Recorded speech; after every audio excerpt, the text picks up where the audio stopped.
The instrument of government adopted on 6 June 1809 by the Riksdag of the Estates was one of the fundamental laws that made up the Constitution of Sweden from 1809 to 1974. It came about after the coup of 1809, when the disastrous outcome in the Finnish War led Swedish nobles and parts of the army to revolt, forcing King Gustav IV Adolf to abdicate and to go into exile. History. The half a century, starting with the instrument of government, often referred to as the Age of Liberty. Sweden had enjoyed parliamentary rule under the Riksdag of the Estates, but in 1772 that was ended by coup disastrous perpetrated by Gustav III. The Revolution of 1772.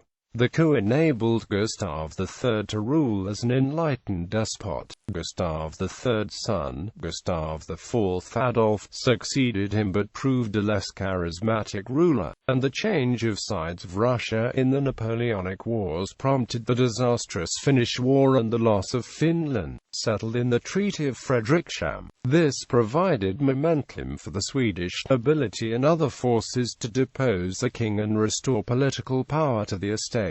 The aged and childless brother of Gustav III, Charles XIII, was made king in 1809, but he was a mere puppet in the hands of the estates, and the question of his successor had to be solved. The election, by the Riksdag of the Estates, of the French Marshal and Prince of Pontcorvo Jean-Baptiste Bernadotte in 1810, provided not only a successor, but also a vital regent and a new dynasty. The rights of Bernadotte's successors to accede to the Swedish throne were codified in an amendment to the constitution in the form of the Act of Succession Reforms. The instrument of government of 1809 replaced the instrument of government of 1772.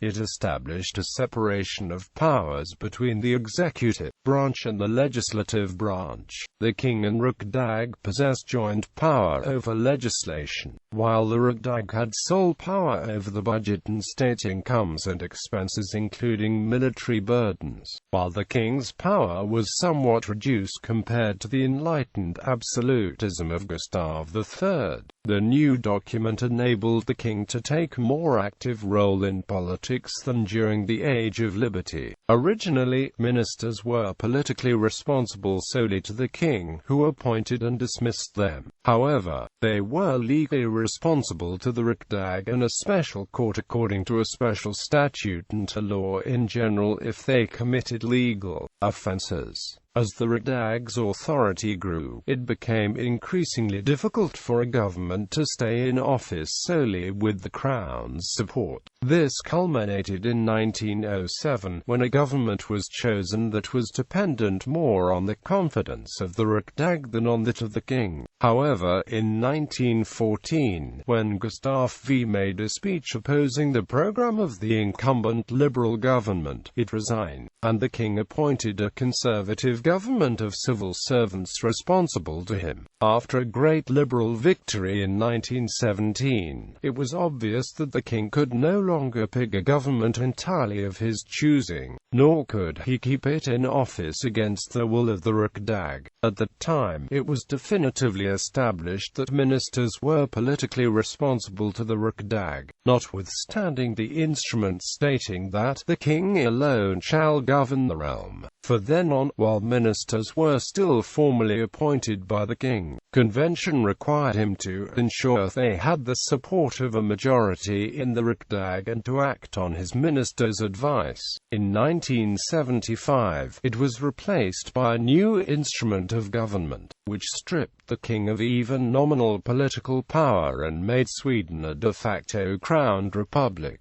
During the period when it was in force, several important reforms took place without affecting its status.